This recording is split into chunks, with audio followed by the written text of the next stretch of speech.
There we go. And with the click of a button, we are now officially live for another episode of Dark Bites podcast.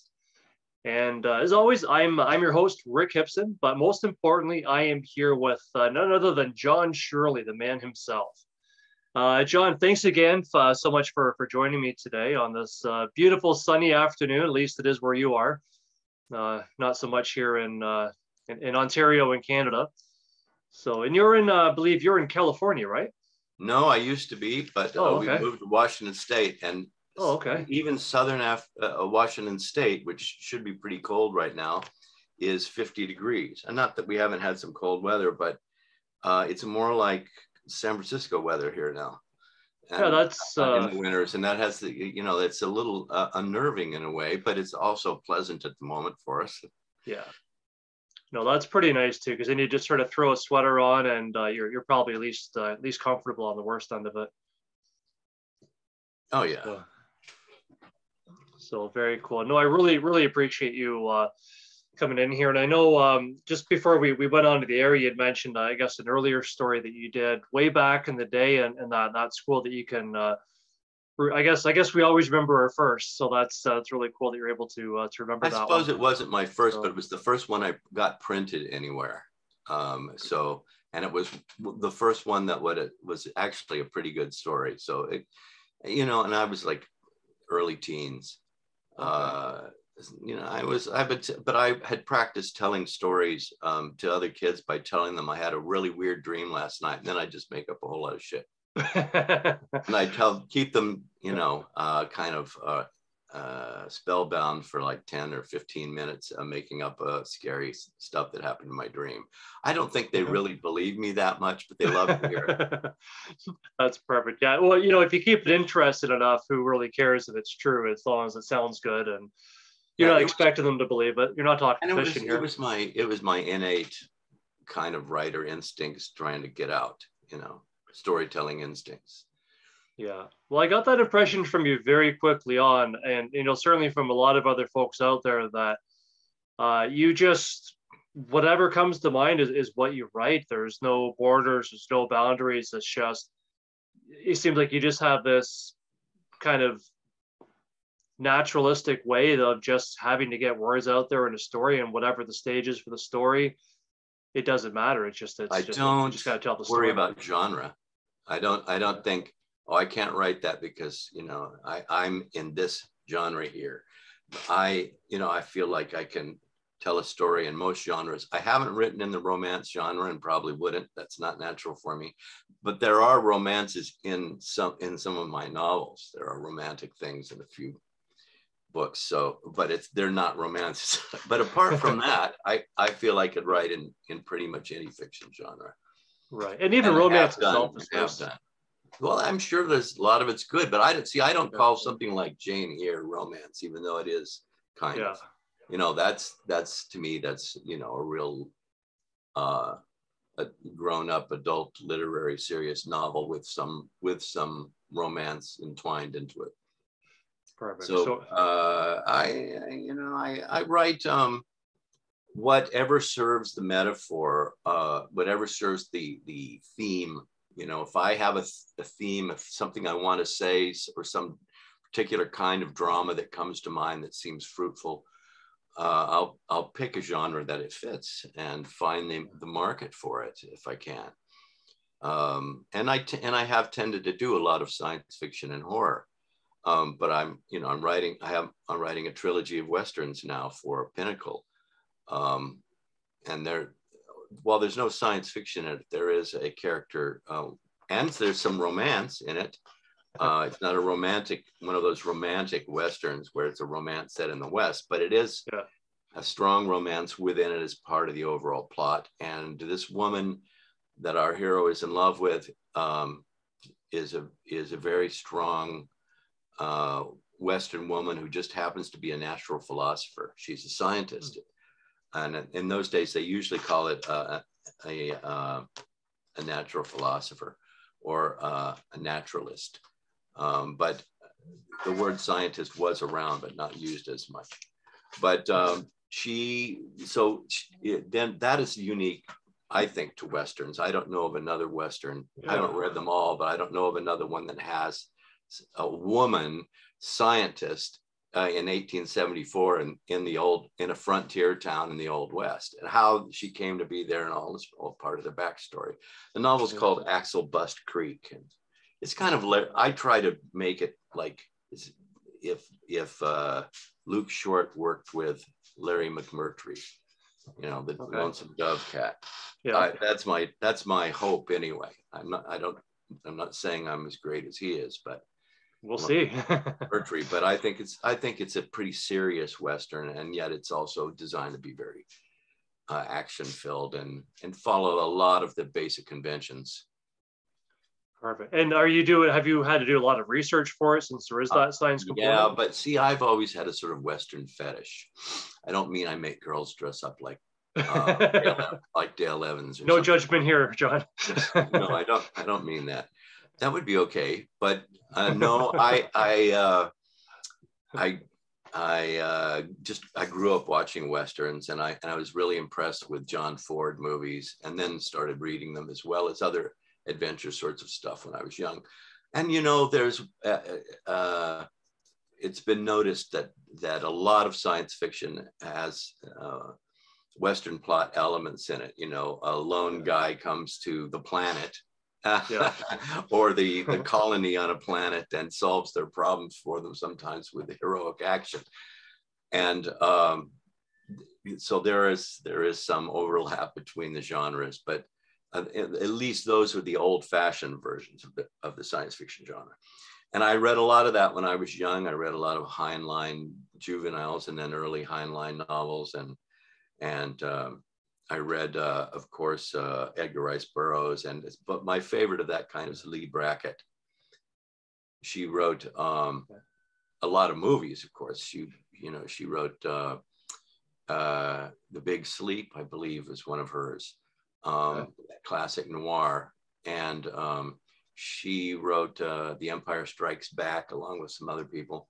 A friend of mine worked on that, David Peoples, who also wrote 12 Monkeys, and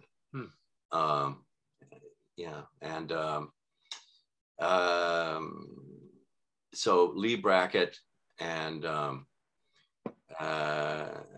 you know, I read a lot of Robert E. Howard and Fritz Lieber's Lankmar stories and so on, and so all of that was part of my storytelling kind of paint box or something, you know, when I started writing, and of course I read all the classic horror people like Machen, and books of those collections that you would find in the library, you know, of horrific stories edited by August Derleth. Okay. You may not be old enough to remember. No, I don't. Well, no. He was very important to the horror genre. He was very important to it. He helped bring to the public's light a lot of things that they wouldn't have seen otherwise, because they were stories that would appear in Weird Tales. Well, people saw them, but not the general public.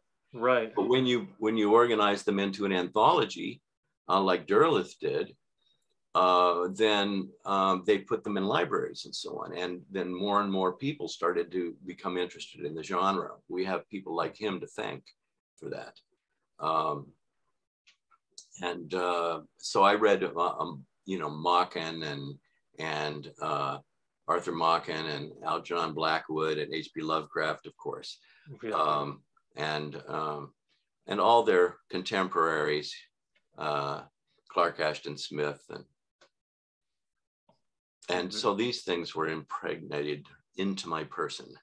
They were, and Edgar Allan Poe, of course. I read all of his most famous short stories when I was young, and I remember I was asked to read something to the class from a favorite story when I was like 12, and I picked Shadow, a Parable by Poe, which I don't know if you ever saw it, but it's this really kind of almost psychotic monologue by somebody who's envisioning the dark landscapes of the, of the afterlife, and it was very influential on people like Clark Ashton Smith, for example. And Poe was more inspirational on those guys and on Lovecraft than people realize.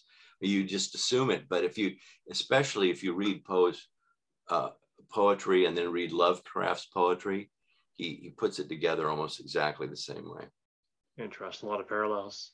Yeah, I'm pretty much into the weird poetry genre, and there's those guys and a lot of others that appear. And if people aren't aware of this, they should check out Spectral Realms, a journal edited by S.T. Joshi, who runs with with another guy. He runs Hippocampus Publications, and he edits for them and does other things for them. He wrote H.P. Lovecraft's biography, like the most definitive one of it.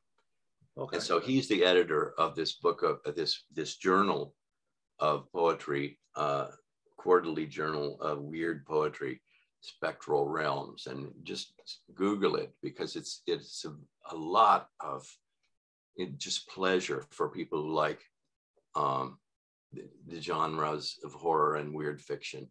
It's all the poems are like a story extolled in that way. And I published a lot of them there and collected them in my book, The Voice of the Burning House. Yeah, okay. So that's a lot of mishmash of information about me that you somehow uncorked, and it sprayed all over the place like somebody shook a bottle. Perfect. Well, I'm happy to get some on me, John. So no, and that's a fascinating thing about these cross genres and guys like yourself who, I mean, genre is it's literally just a word floating around that doesn't really have a lot of meaning until somebody thinks that it should have lots of meaning. I mean, I love the fact that in your own work, as an example, where's Stormland over here? I don't know if you can see it, that I can read. Absolutely loved it. And guys like Richard Matheson as well, where people might be drawn to them because they come from a certain style, like maybe they're into the darker culture stuff and they think, hey, I remember reading his stuff. Or maybe folks like yourself, they might only remember you from, say, The Crow, and they're like, hey, I love the movie The Crow. It was good and dark and gothic, and I like that kind of stuff. And they might pick up your book thinking it's going to be the same, but then, yeah, of course. Well, and then they might expect the same, but different 100% different. But I love that, the fact that you infuse a lot of the sci-fi in there. There's a lot of, obviously, environmental aspects to the book too that people might not associate some of your other works with, but through that might find a love for that kind of a cross genre, and then suddenly they're picking up more of your things. And that's what I really enjoyed about it. Excellent. Of course, when it comes to The Crow, I wrote the first 4 drafts, but it was based, first of all, on James O'Barr's comic book. Yeah, of course. And then Dave Scow, of course, came on and did a lot of important writing on it. And so we share credit, we're co-writers of it. But Scow did a lot of great things for that story. And it still, holds up. It still holds up. People, they show it at festivals and things. And I gave a talk when they had it at a local art theater recently. Oh, okay. Yeah, I was going to ask you about that as far as like your collaboration with it. And I mean, I know it's a lot different. I mean, it could be when you see 2 folks credited to a screenplay, it could be one guy came in there and he did a treatment, or it could mean that somebody had one great idea and it got implemented, and so now he's on the credit. If it's just the treatment, he probably doesn't get a screenplay credit. But it happened just like, there's one guy going around, a certain producer, who says that he found the comic book, but not true. It was a long time ago, and perhaps he misremembers. I was writing down ideas for breaking into comics. I wanted to break into comics. I'd published books, but I thought, wouldn't it be great to break into comics? So I looked for comic book companies that were I thought they would be more accessible if they were independent. you know, kind of a little bit in a niche or something. And so I went and looked through a store, and I found this one company, Caliber, and I sent them my idea for something called Angry Angel. And the guy wrote back and said, well, this looks good, but it's too much like something we have from James O'Barr called The Crow. We've just published a couple of those. So I went out and looked for The Crow, and I thought, wow, this looks like a movie. It's so cinematic, because O'Barr is influenced by movies. You know, he's influenced by Japanese samurai films and by Sergio Leone Westerns and film noir and things like that. Very atmospheric, very theatrical. Very atmospheric, and also probably horror films like the original Dracula film, I would think. Yeah. So he kind of blocked things out like that. It looked like a storyboard, a movie storyboard, like, you know, which is something Alfred Hitchcock created, as far as I can tell.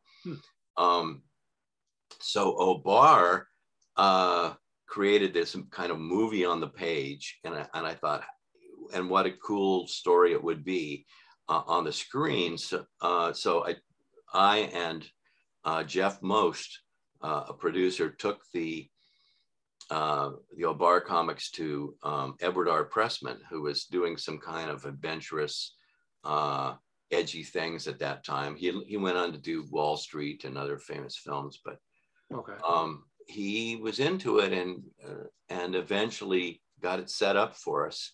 And I wrote a treatment. So I'm the guy who wrote the treatment first, how to turn it into a movie theoretically. And then I wrote 4 drafts. And then I had kind of a falling out with another one of the producers, who I won't name. And I stepped down, and Dave Scow came on. The main thing, though, is that visually, James O'Barr's work really influenced the movie, and of course, the general arc of story is all from him too. Yeah. Gosh, that must have been tough. Yeah. Well, you know, I was really into it, so I kind of enjoyed doing it. Yeah. I worked in some other things. I worked on I did a movie for the Movie Channel at one point, and I kind of was onerous. And I did another movie, which I don't even want to name because I hated the way it came out. I did get paid for it, but it's really an awful film, because they just lost half of their budget, and they just threw out half of my story to compensate. So it made no sense, really. That sucks. It's like, at least I should get to write a different story for their new budget. That would have been a nice thing for them to have done. Yeah, but that's true. Some of those were not really good experiences, but writing for The Crow was mostly a good experience. It's very interesting. That's awesome that you can still say that, because you put so much work into it. It sounds like you essentially fathered it into existence in the first place as a movie adaptation. You wrote all the scripts, and then you walked away. But Scow is very important in it. And I will say also that one thing that movie did is that it created the kind of subgenre of musical scores or soundtracks that were where they really heavily used rock and roll. And before The Crow, they really didn't do that, except for, unless you want to count something like Rock Around the Clock, but that's totally different. Right. That is a musical, essentially, of sorts. This was more like taking rock and roll to use for drama, and it hadn't been done that much before. But they had a best-selling album that came out of it, and it was fantastic. And you see all this rock used in television and movies now. It was started by The Crow, and that was mostly Jeff Most doing, and he picked a lot of those things, but I influenced it too, because I was very much into rock, and also I saw and I wrote it into my script more than they used. there's the atmosphere of the comic books, and the imagery was very influenced by rock, especially Iggy Pop, because O'Barr is a fan of Iggy Pop, and there are images of the Crow that are based on photos of Iggy Pop, and I'm a big fan of Iggy. Yeah, I'm trying to picture back at the Crow and in the reference. Yeah, it's in the comic, you know, that you see it. O'Barr told me this, by the way, and I really responded to that. And, you know, I've been in bands and writing for bands as an avocation, not my day job. My day job is writing, but since 1979. So I've been in bands or writing for bands. And in around late 90s, I started writing lyrics for the Blue Oyster Cull, which was a favorite band of mine. I loved them, so the opportunity was wonderful. And of course, Michael Moorcock had written for them. Okay. I always had that sort of a rock and roll stream running through my work. And even if it didn't ever mention it or anything, I had an energy that I tried to have that feel like really, really strong, good, sometimes prog rock, sometimes just different kinds of heavy, but more arty sort of rock, Patti Smith or something. Some of the punk rock, and I would play it while writing sometimes, so that the rhythms of that and the feel of it appeared in some of my stories.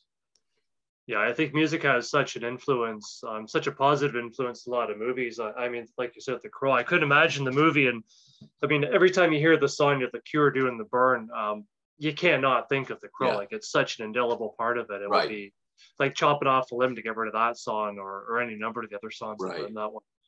So they're very interchangeable. I mean, even it's funny, the Blue Oyster Cull too. It's, I think, the first time I really sort of picked up on, I'm sure I've heard them before, but the one time I really caught on to them and really enjoyed their music was in a movie, and it was a funny, cheesy movie. It was, nobody's watched it, I'm sure. It's called The Stoned Age, about a couple of guys who just go out, and there's this one scene in there where we're talking about how the guy has this absolute epiphany. He's at a Blue Oyster Cult concert. They're playing Don't Fear the Reaper.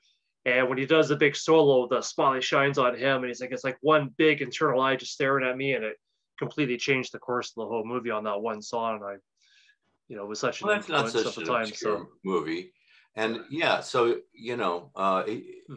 for the Blue Oyster Cult, that comes from one of their more popular albums. In fact, it was their first really big hit albums, but they had a strong following from their first three albums, especially Secret Treaties. And I advise you to get those records. They're just, if you love hard rock, they're they used to be called the thinking man's hard rock.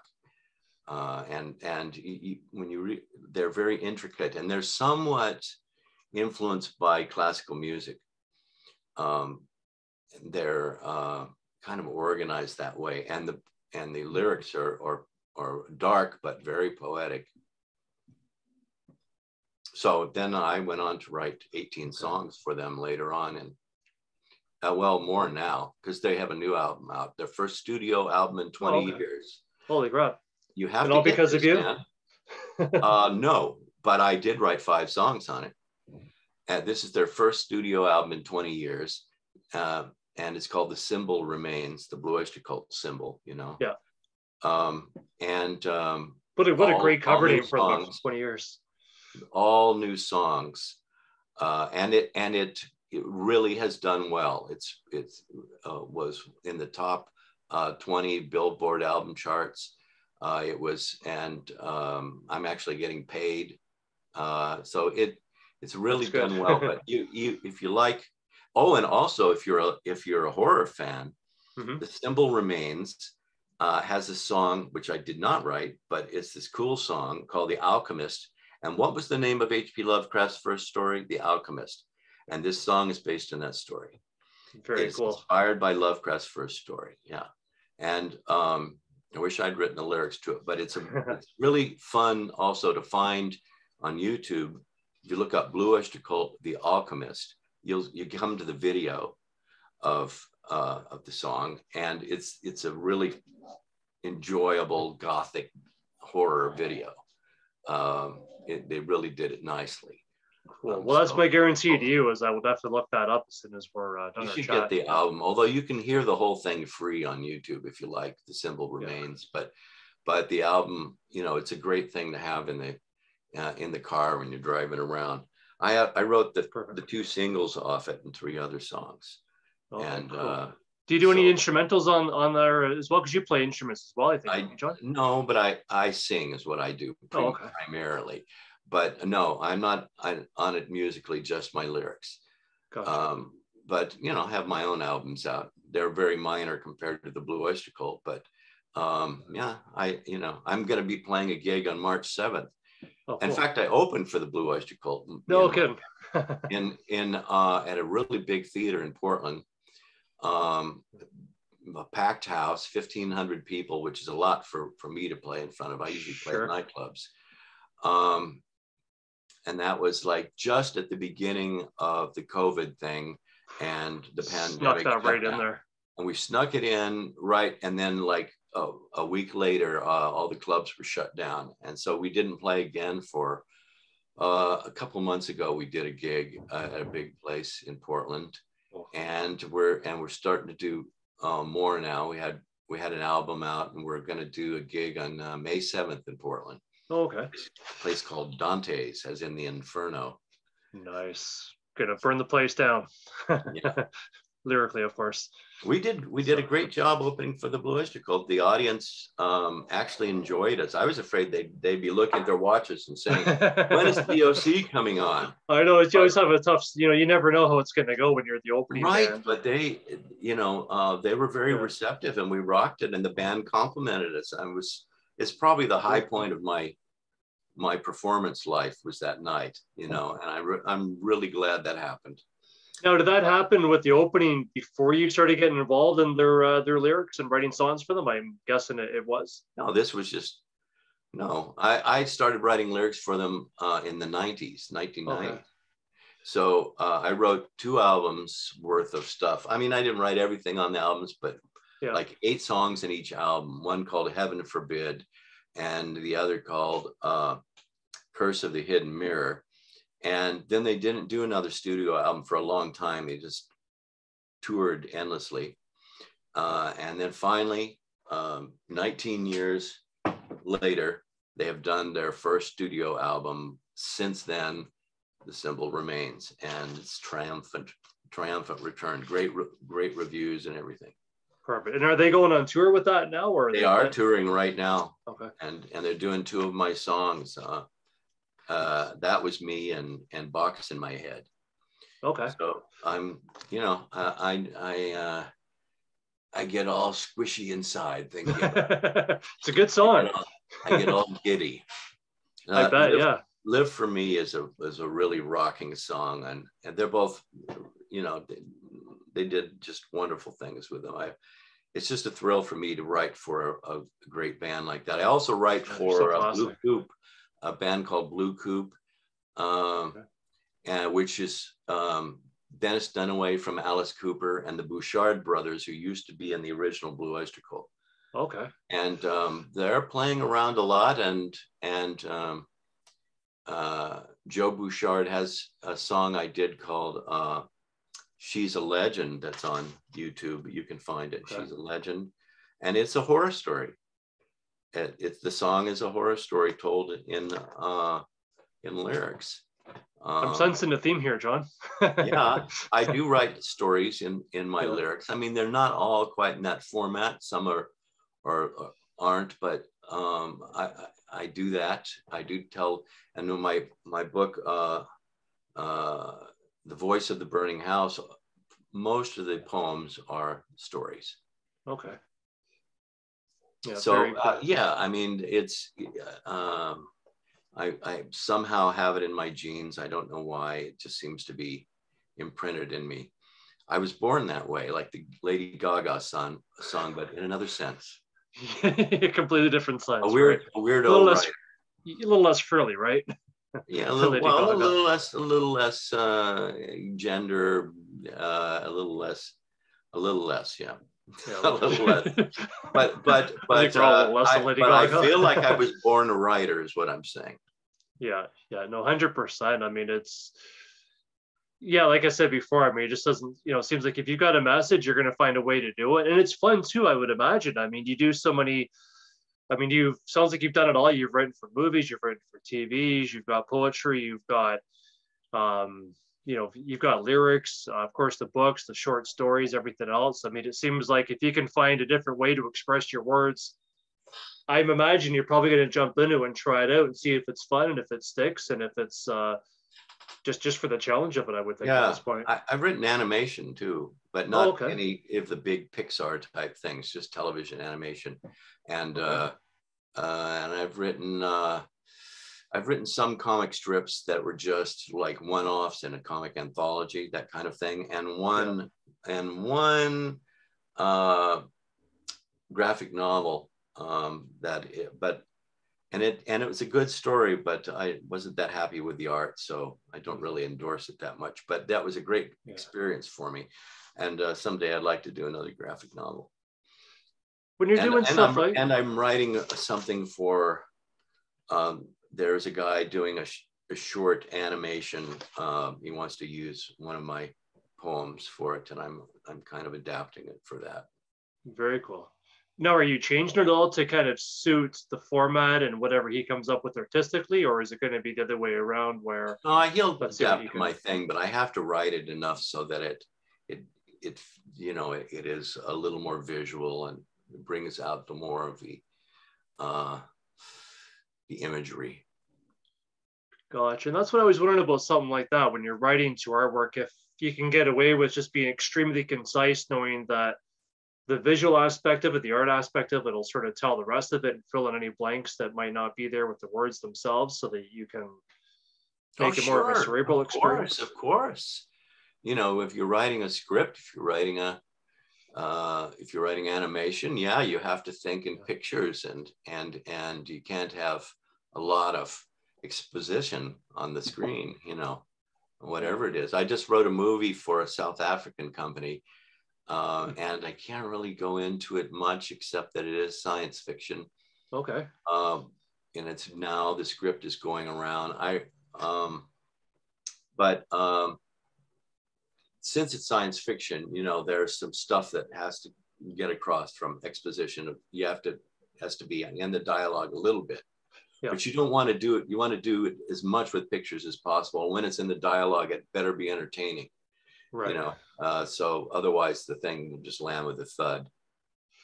Yeah, that's what I thought. I was reading some scripts not too long ago with absolute brain fart here. Joseph Stefano. Some of the stuff he did for The Outer Limits, and it was I found it was pretty interesting, because even though you were just reading the actual script itself, I know the way that he kind of had an approach to him where it was very visualized as well, where even though, yes, you're kind of being told what's happening, you could picture that there's action happening behind the words. So it seemed like it wasn't just a bunch, just a big giant dialogue dump to get the info across and all the sciencey stuff across. So it worked very visually. It's the constant challenge of telling a story that way. And I haven't done a play yet. That's something I'd like to do sometime, and I'd love to write a theater piece. Yeah, it'd be a lot of fun. Would you write a part for yourself? Is that something you've done as well? I mean, you seem to have that I probably not. Maybe a walk-on or something. It's a short thing. I wouldn't want to have to memorize an entire major role, but and be committed to doing all those appearances if it did well. Yeah, you can kind of be the guy that pulls the switch at the end or something. Well, I would just be, the playwright mostly, and I could also do a walk-on and play some kind of sinister character, like the guy who has secret information for the about where they're going to find mysterious object they're trying to find. So, you know, that guy can appear for like 30 seconds and then he usually gets killed. Of course. You know. Yeah, that's what happens with the nice guys. Just there for not for a short time, but a memorable time. Mm-hmm. So perfect. Yeah, no, one thing I wanted to ask you about as well, and I thought I'd almost feel remiss having an opportunity to talk to you, John, and not ask you this particular question in light of things. And feel free to opt out of this question. It might be something you've already been asked before. I'm not sure. Sure. Going back to kind of the Crow. I know I was talking to a friend of mine before regarding gun safety on set and all the things that he's kind of done. And of course, you know, in hindsight of what had happened with, you know, it's unfortunate with, you know, with Baldwin on the film set they did for Rust. Yes. And I mean, considering what happened that was just appalling what happened with Baldwin. Yeah, it wasn't exactly. I don't think it was Baldwin's fault. I mean, no, I was so surprised that he's under like so much heat for it. Yeah, well, it's kind of like how they proceed with these things, but I think probably he won't. I think any charge against him will be dropped if they're and maybe whether or not he makes a settlement, I don't know. He might, but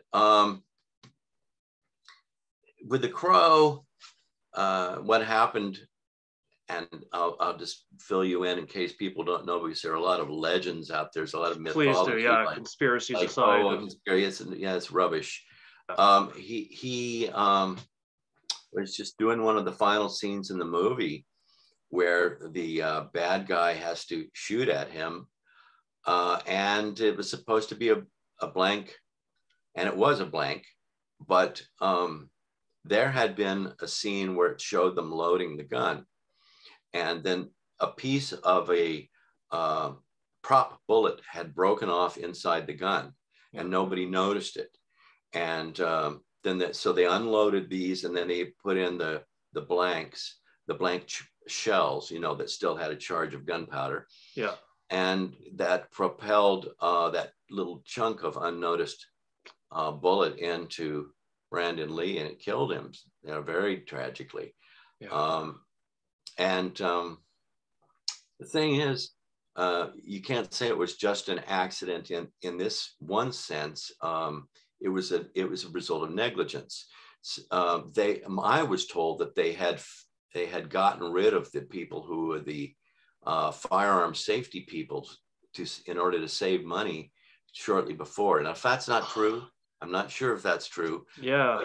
If that is true, then I have to blame the production for that. 100%. And even if there was a firearm safety guy there, they didn't bother to look through the barrel of the gun to make sure it was unobstructed. Yeah. And that failure meant that Brandon Lee would die. And really, everybody should understand that blanks are not harmless. It can be dangerous. Yeah. If you take one and hold a gun up to your head and fire a blank, it can really hurt you. Yeah. Just from bits of gunpowder, but also just force, just just that pressure shockwave, and at least one actor died fooling around that way back in the day in television. So firearm safety it's up again on the set. And apparently, in the case with Baldwin's movie, apparently somebody actually left some actual bullets that were mixed in with the blanks somehow. Some people have said maybe it was on purpose because somebody was trying to sabotage the thing, or was a little nuts. But probably it was some kind of accident. The actors and some other people, not the actors, some members of staff had been between shots, between days of shooting. They would sometimes go into the desert there around and plink at cans and things. Yeah. And so there was live ammunition on the set because of that. And I was going to ask you that. Yeah, why would there be live any live ammunition on the set? There's no excuse for it. Yeah. So, you know, whoever brought live ammunition on the set, that is at least one of the people that you can blame for that tragedy in the Baldwin movie. And then also those who did not check the guns adequately ahead of time. They were told, Baldwin was told it was a cold gun, which means that there's no, you know, real bullet in it. And so he thought it was okay to practice drawing, and he didn't pull the trigger, but it was the kind of gun, if you just pull back the hammer, that will discharge the bullet. And apparently he wasn't aware of that, and his thumb accidentally, or I guess, snapped that hammer, and the bullet fired, and somebody died. So they have to be exacting with these things. They can't fool around. They can't get used to it and say, oh, it's always fine. You have to be careful every time. And Absolutely. So as a guy who is associated with The Crow, where somebody was not careful, that's why I'm, you know, giving you this short lecture here. Yeah, no, and I appreciate that. I'm really glad I asked the question. I was a bit hesitant about doing that because I don't want to tie in, you know, one tragedy to the other tragedy kind of thing, to making this seem like it's all these things are connected and there's some kind of some sort of a triad going. It is tied into it by negligence. Right, you're right. It is tied by indifference to people's safety. That's how it's tied together. It happened in both cases. And so that, you know, I'm proud to have worked on The Crow, and I think it's a good movie, and I'm glad people enjoy it, but it will always be a bit blighted for me too, because somebody died just out of sheer negligence on the set. Yeah, and no, absolutely. A good person. Everybody loved Brandon Lee. Yeah, he's a very likable man, very talented. And he's a young guy too, wasn't he? What was he, mid-30s, I think, right? If that, 32, 33, something like that, I think. But pretty young. But the same age as his dad, I believe. Because his dad was, what, 30? Just about that. Pretty close. Which, of course, doesn't help the conspiracies. Apparently Bruce Lee had a heart defect, and then he was a real strong user of cannabis, maybe too strong. And then when you combine it super exercising with cannabis, it's not really made for that particularly. And having like maybe a weakness in a valve or something you didn't know about, it can kill you. That seems to be what really killed Bruce Lee. Yeah, and I heard that's what I inferred from what I read, but I'm not precisely sure, but I believe that it's something like that. Yeah, and unfortunately, one of those things just going to get passed down to generation, and all the wondering and what ifs. I mean, I watched some documentary once about all the autopsy reports, and it brought a few really interesting questions about that, such as, I think he had ingested, they found hash in his system, which, a lot of martial artists, he did it all. And because it does something with your concentration, where you can get really fixed on what your task. And so sometimes it can work that way for people. It can either make them very spaced out or very fixated. and he was a workaholic that way. And probably it is also masked pain of some of the hard work on your muscles. So I think it was probably a factor in some way. I'm not dissing hash use or marijuana. I don't smoke it anymore. I did years ago, on and off. I used to take various drugs, and I don't take any anymore, but I'm not dissing the use of that drug. I'm just saying that anything can be used wrongly. 100%. And people that aren't used to it and under dire circumstances, I mean, he was already overworked as it is, and probably wasn't in the best shape as far as stress and no sleep. And people who learn, it's not like their martial arts teacher said, and try this hash. Right. It's just something he picked up from some other guys who did it, probably. Yeah, probably. Do this, it'll keep you focused, or it'll keep you going, or you can roll longer, or whatever the case might have been. That was tragic, Yeah, no, 100%.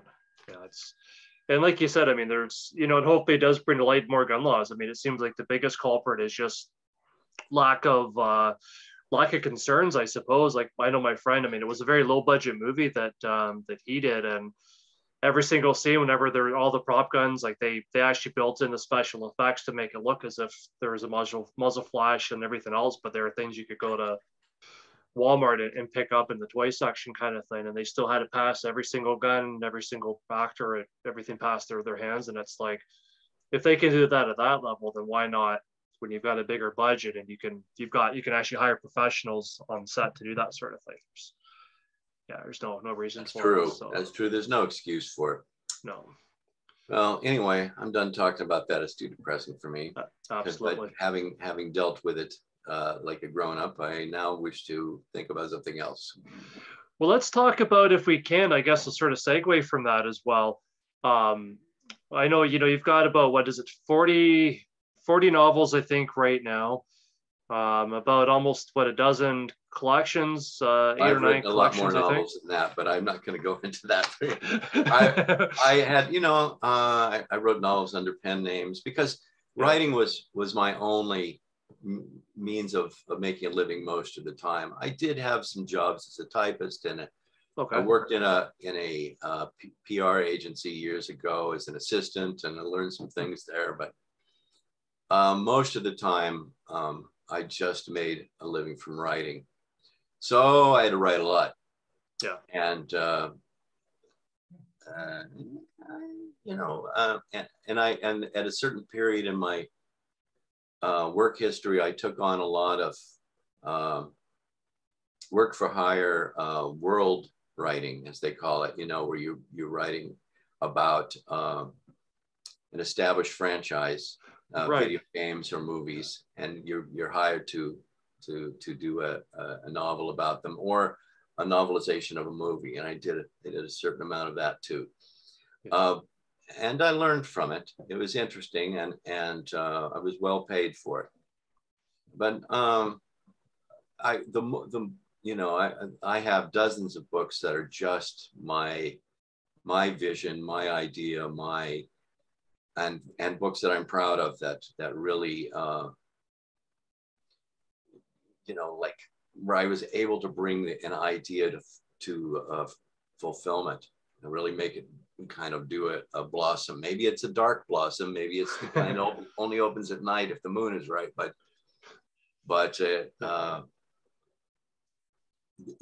I made them kind of materialize, and I'm proud of them.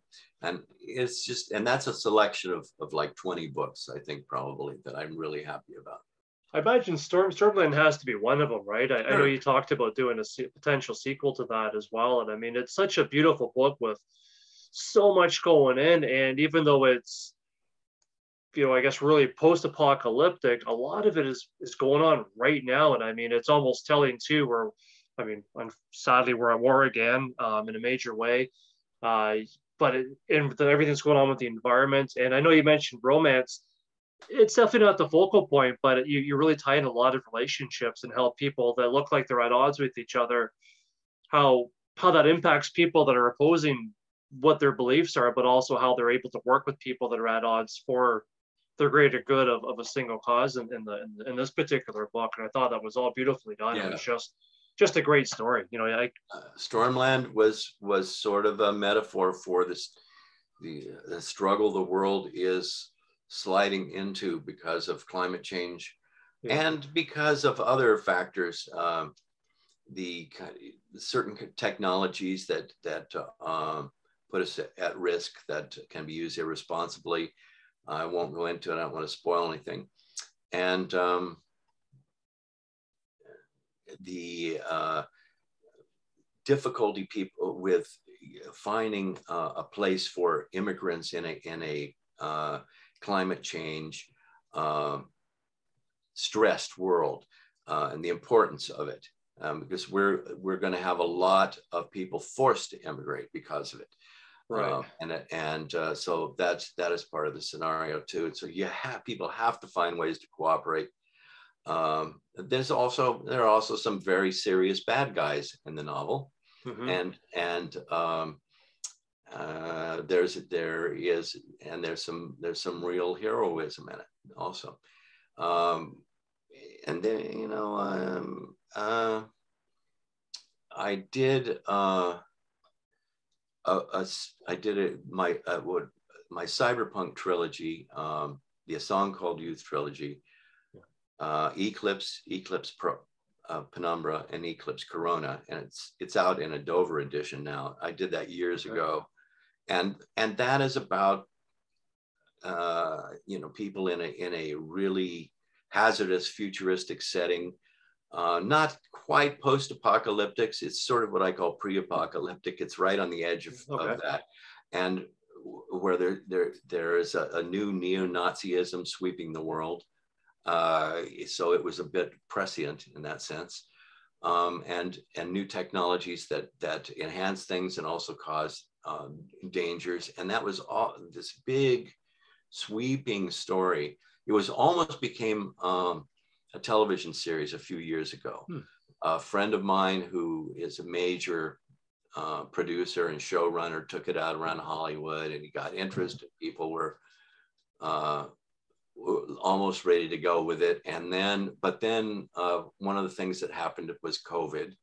So then there was a reduction in production in producing television series. And so long story short, it that kind of burned out, didn't happen. And Stormland has been looked at for a television series too, and it still is, but it's kind of in abeyance right now because there's a shortage of what they call showrunners, because they're after COVID at its worst, there was this huge upsurge of production. So all these showrunners are occupied. So now they're kind of waiting for that. There's got to be such a huge logjam too. Yeah, there is, and I'm hoping for an adaptation of Stormland.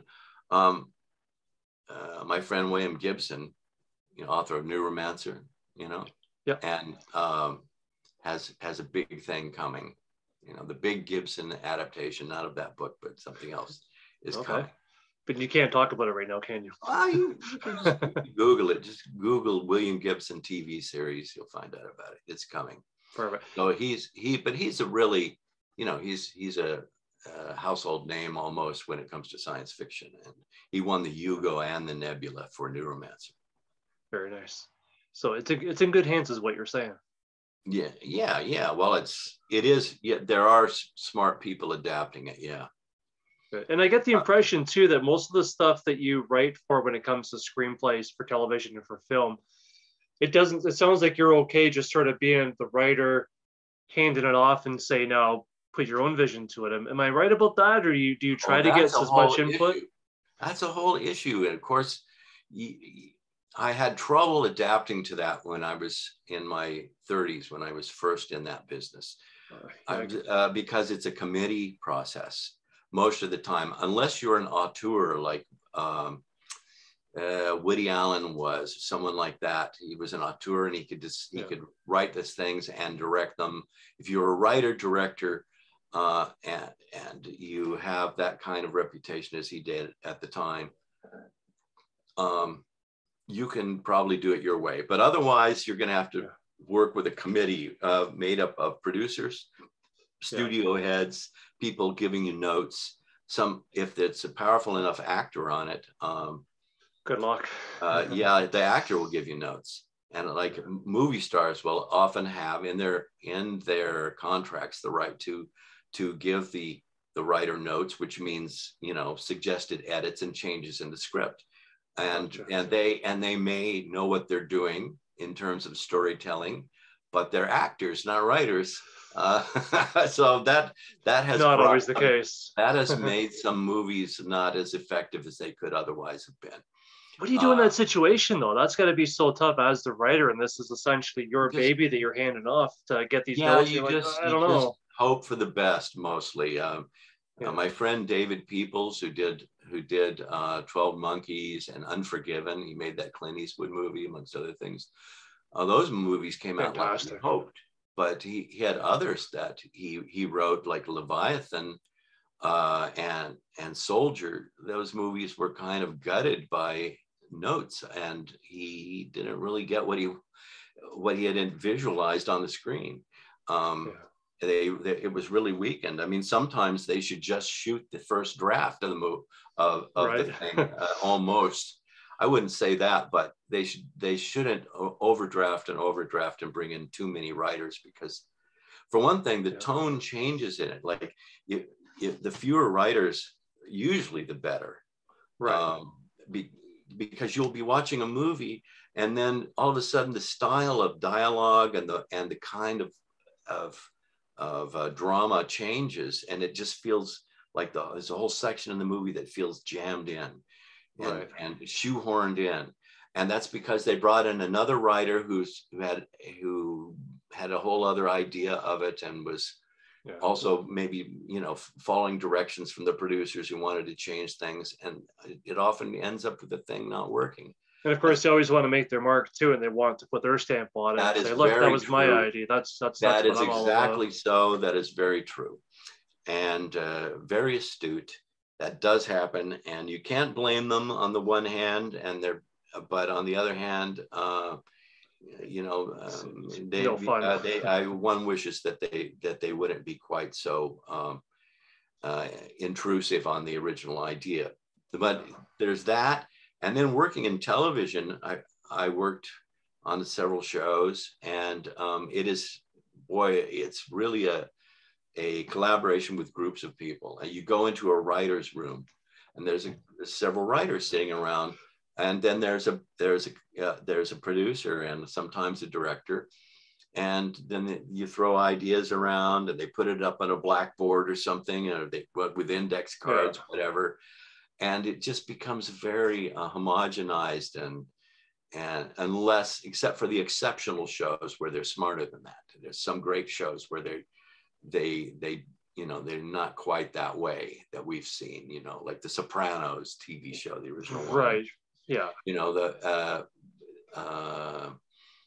The Expanse in science fiction, they seem to be pretty smart about the way they're doing the scripts. Well, I know with the Sopranos too, I understand David Chase was very strict too, and he wouldn't tolerate so many.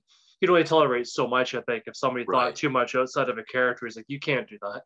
Right. That character wouldn't act like that. Get back Deadwood. Deadwood's something I admire. Yeah. I haven't seen that one, actually. I need to. It's it's a Western, but it is kind of a naturalistic Western where they try to make it as real to life as possible. So it doesn't have that sort of almost fantasy element of the almost nearly superheroic Western hero.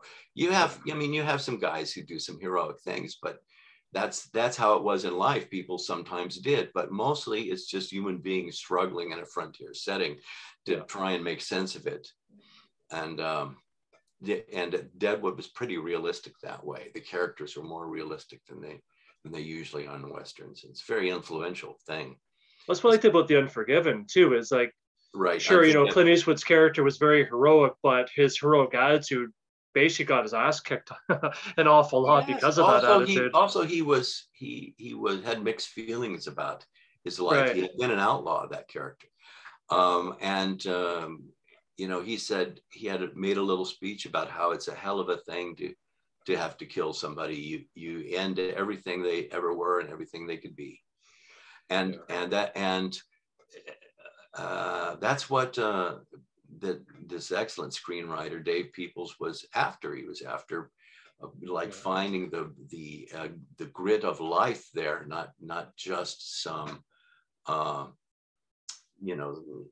cliched Western arc. There's some element of classic Western in it, and there was gunfights toward the end and everything. Well, we had that kid too, I guess. To play also, that part. But how real life could he make that gunfight? How real could he make them? And the movie Tombstone, for the first half of it anyway, was pretty naturalistic. I really admire that. In the last part, they kind of lost that, but it's still a great Western.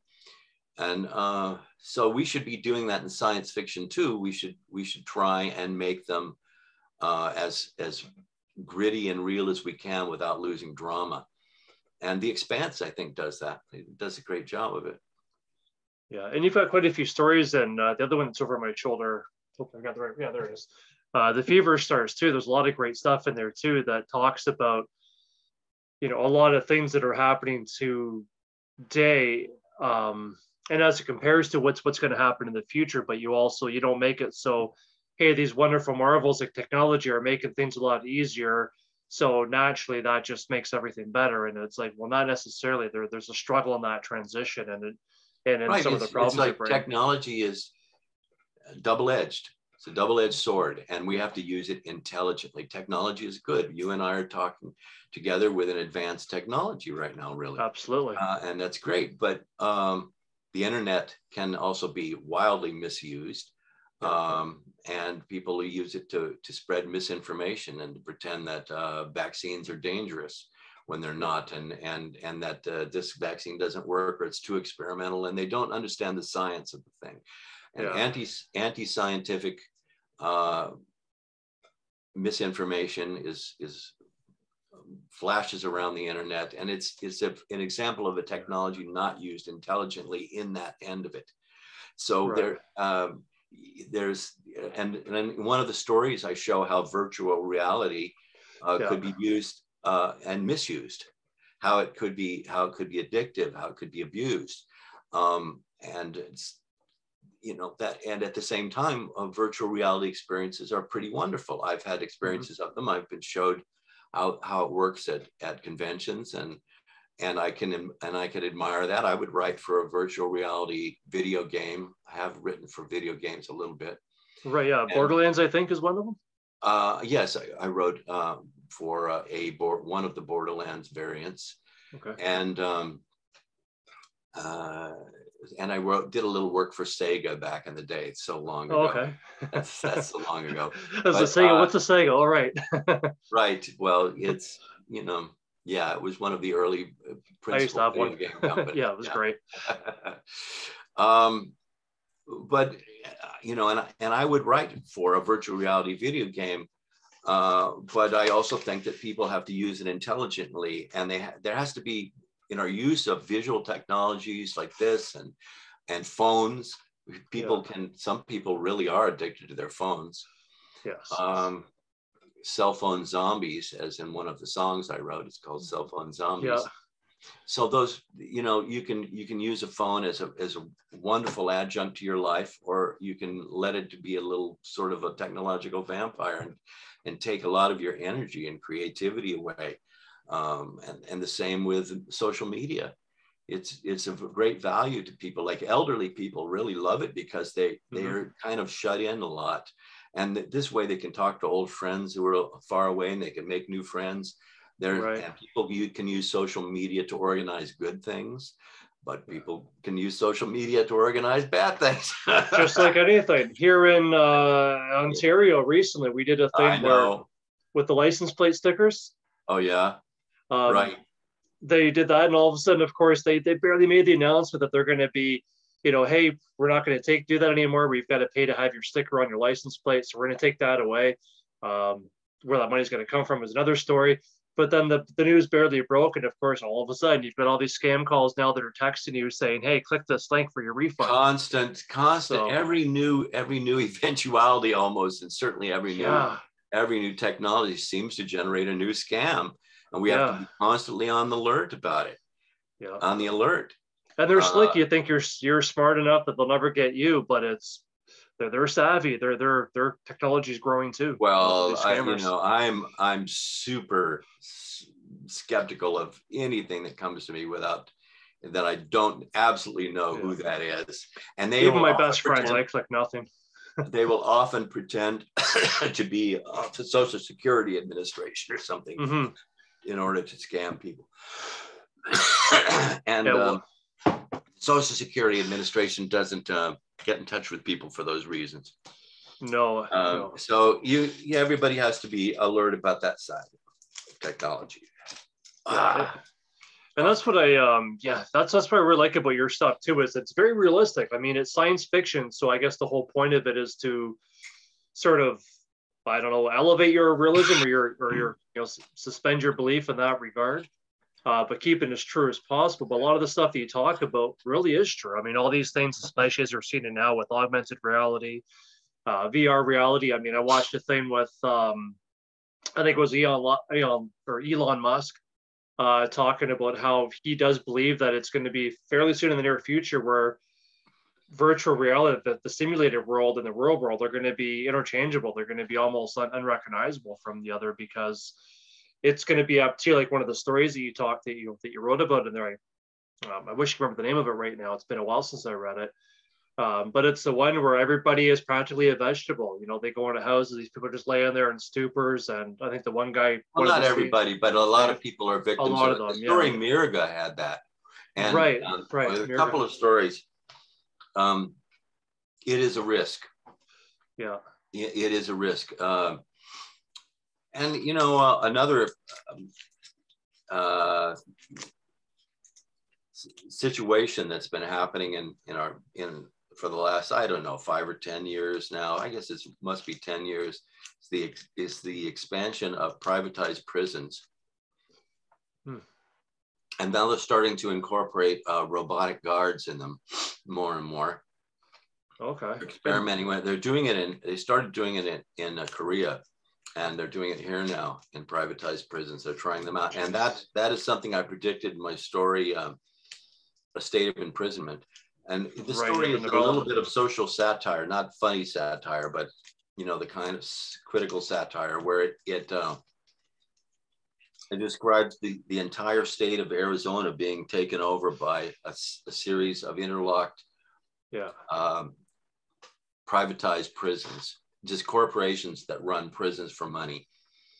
And I think that particular story and the first one in The Fever Stars would make a good movie. I've been thinking of adapting it. Yeah, I think you should, because you want to get the credit for it before it comes a reality.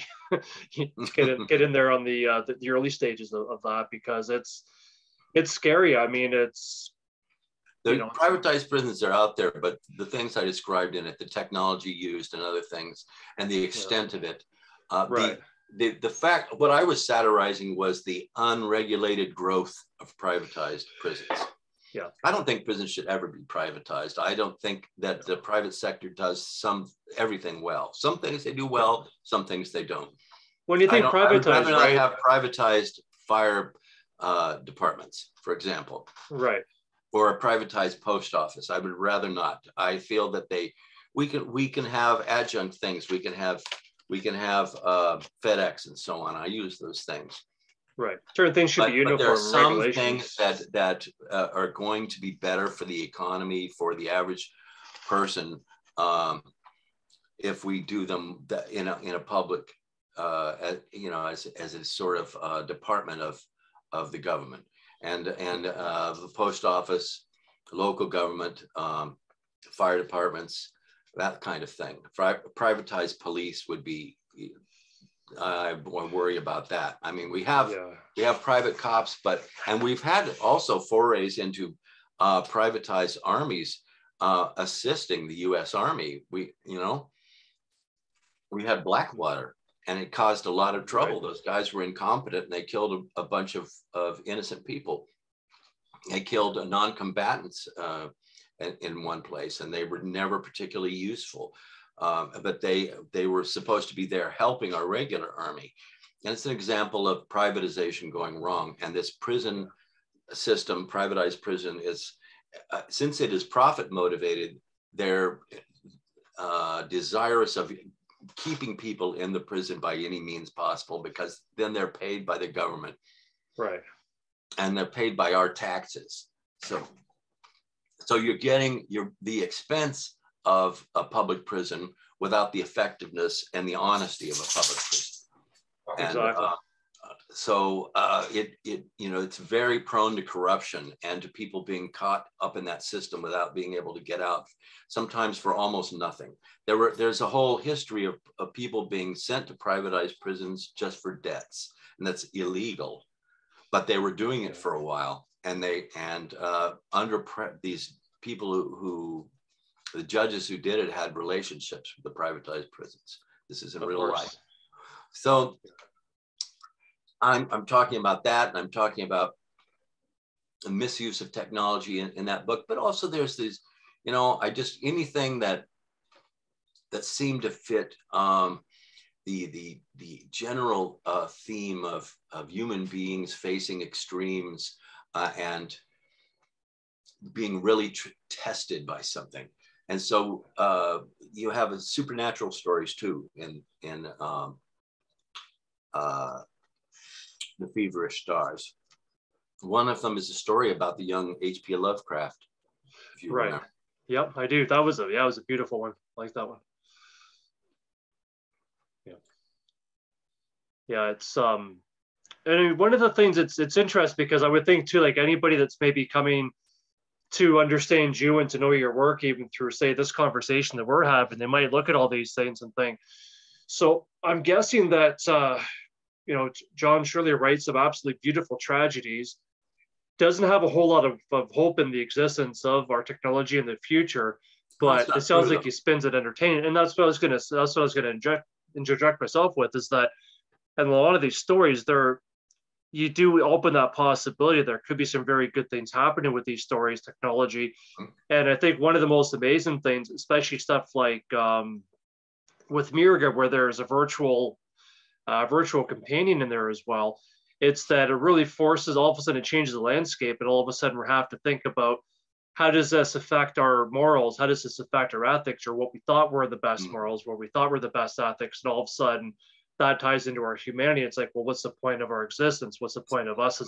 What is our task, and what are we supposed to be doing? Science and how do we fit in? Science fiction often is used as a sort of, well, it's like the TV show Black Mirror. Is it Black Mirror? Yeah, that's a good show. Oh, it's fantastic. And the whole point of that show really is to have technology shown in a dark mirror so that we see the dark side of it. Right. And that science fiction has actually done that for decades, many decades. People have shown the dark side of these things, even going back to Aldous Huxley. Brave New World, he talked about the dangers of new prescription medications and also of eugenics, which is is a misuse of science, and that was like way back that he wrote that book. Science fiction has always held up a kind of mirror so we can see our present time. Metaphorically. So a lot of our ethical struggles are reflected in science fiction stories. And, there's nothing wrong with showing how technology can help us and showing some more optimistic views. There's a whole subsection of science fiction going on now because people seem to need that. I don't blame them. Right. I don't blame them. Kim Stanley Robinson's books, his Mars books and his new book about climate change, they show how the problems these people face, but he also shows how they find ways to deal with it, and they use technology intelligently to find better ways to relate to our environment. Yeah, and I think that, to me, that's so important as well. And I love the fact that that we're expanding on our understanding of the solar system and other planets, and maybe find out what happened to some of these other planets that got them to the point that they're at, so we can get an idea of maybe trying to prevent something similar to our Earth as well. But that's always something I always wondered about, and and maybe you can correct me because I'm not as adverse at the sci-fi world necessarily as perhaps obviously yourself, a lot of other folks watching this right now. Is I always wondered that the billions of dollars that we put into space exploration, which I think is super important and absolutely fascinating, about that kind of resources also being put into our own planet as far as the ocean, and what we can find out through that, as far as ways that we can maybe purify the air, dry the oxygen out of the ocean. Well, yes. And there's so much we can do. We need to have we need to have a sort of moonshot for cleaning the ocean, you know, and a moonshot effort for finding ways to protect our environment and to deal with climate change. And some things are going to get really bad, but it's not the end of the world. It's just going to be a crisis time. Right. And we're going to have to deal with a lot of displaced people, some probably diminution of general availability of food in places that have been used to having an abundance of food. We're probably going to have to mainstream, that's not the word I want. We're going to have to streamline our food production because of the pressures of the changes in extreme weather, droughts, and so on. Yeah. So that means we'll probably have to do things like I describe in some news stories. And I was one of the first to describe vertical farming, where there's these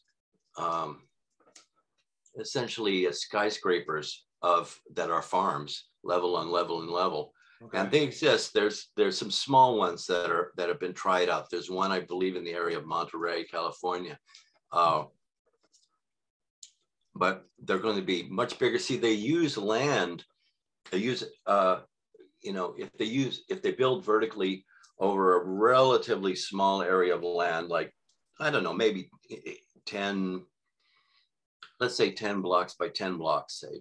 And it's a pretty big building, but it's not taking up as much land as a gigantic agri industry sort of plantation that goes on for miles and miles and miles and miles and miles and miles.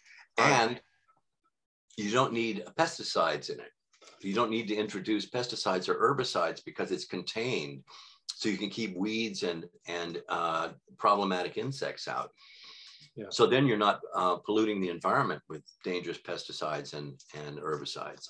They can do it anywhere in the world too, you know, with solar panels as well. You can adjust the lighting so it needs, you know, for those places that maybe thrive better in drier weather, you can do that, or that take more sunshine, like fruit, oranges.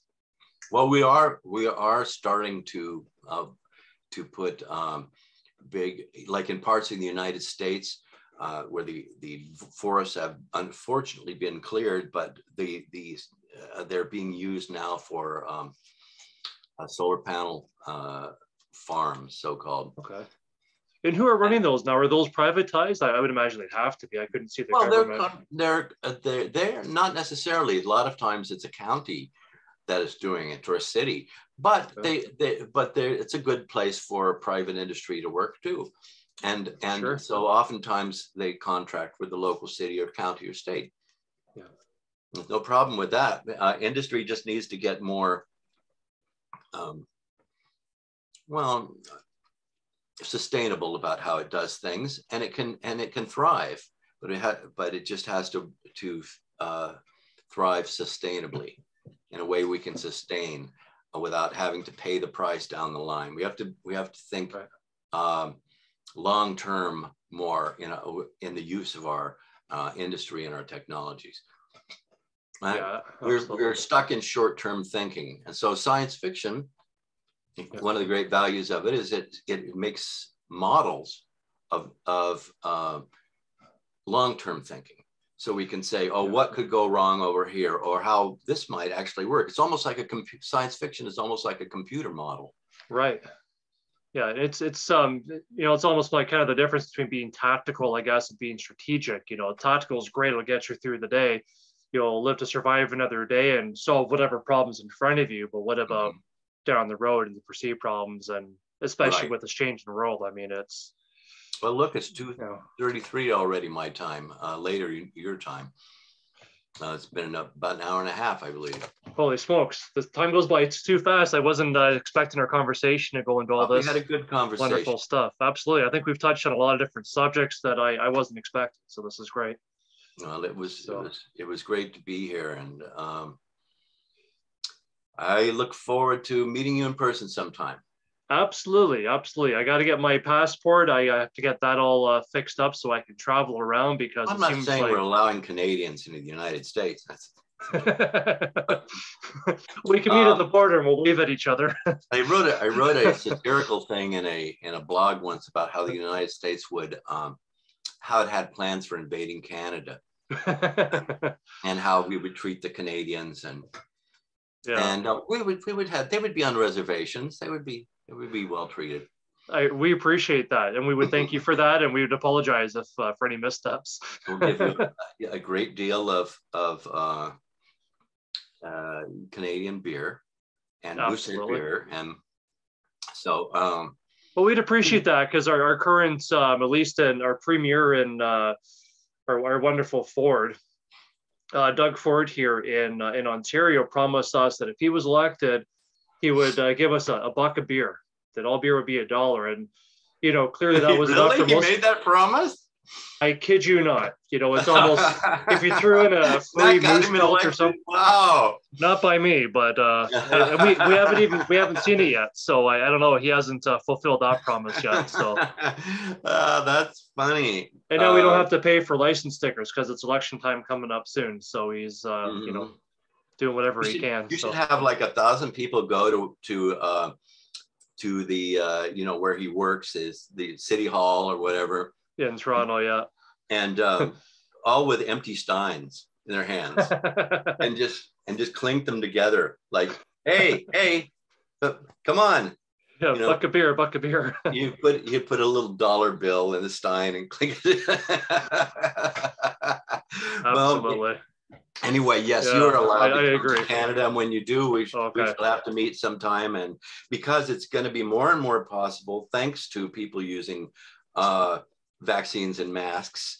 Anthony Fauci says that the pandemic is on the run now, and probably by this fall it'll be effectively at an end. I sure hope so. And also, we're here in Washington State, we're ending the mask requirement at stores next week. Okay, I think we're doing that end of the month. We're doing all that. Yeah, because vaccinations have helped a lot, even though it's not everybody. 77% of Americans have been vaccinated, and they're just fine. Yeah. So we're benefiting from it, and this thing is finally ending. So science wins. Absolutely. And the majority of people that are doing the right thing are winning too. I always thought that thing about the whole, you're ruining our freedom. And my whole thing was like, you know what, this is that perfect time where the best way we can freedom not to get a disease from you. Huh? Exactly. Yeah. Our best exercise of freedom is just to do what the hell we're supposed to do and help protect our neighbor and get us out of this mess. So so I think that's pretty good. I agree. Well, community is always a dynamic between freedom and cooperation and rules, and it's an uncomfortable dynamic, and you have to keep it going. You don't want too much demand on your freedom. You want to keep your freedoms as open as possible, but you also don't want to be stupid about living closely together in a community. Yeah, you don't want to be reckless about it. The great dynamic that continues and will continue to be a struggle back and forth between freedom and social control as life goes on into the future, endlessly, probably. I think so too. I mean, it's just in our DNA and there's too many of us for us all to get along. So yeah, we have sociobiological needs to be a community, and we have instincts that desire freedom. Total for so it is sometimes they work together, sometimes they don't. And this is the perfect example. Anyway, and where you see both things come together is at a rock concert. So when you come down here, you got to come to one of our shows. 100%, John. Screaming Geezers. You can get a sample at screaminggeezers.com. Perfect. And who else in the band? I think you told me before, and I don't remember all. Well, Jimmy Haskett and Alec Burton, and we're working up a new bass player, but we have been working with Mark Sten, but he had to quit for health reasons. Okay. But these guys are all professionals who were long time in sort of underground rock in the Pacific Northwest. They're people who helped create grunge and things like that. So they're really experienced expert rockers. They've seen some things. They're really good musicians, to be able to sing with really good musicians is a privilege for me. Yeah, absolutely. Because I mean, let's face it, you could be the best vocalist in the world, but if you got a crap band behind you, then you can only scream so loud. All right. So this geezer's done screaming for today. We'll talk to you next time. Sounds really good. Thanks so much, John. I'll let you know when this gets posted and send out the links. I appreciate your time. Thank you. Thank you. Take it easy.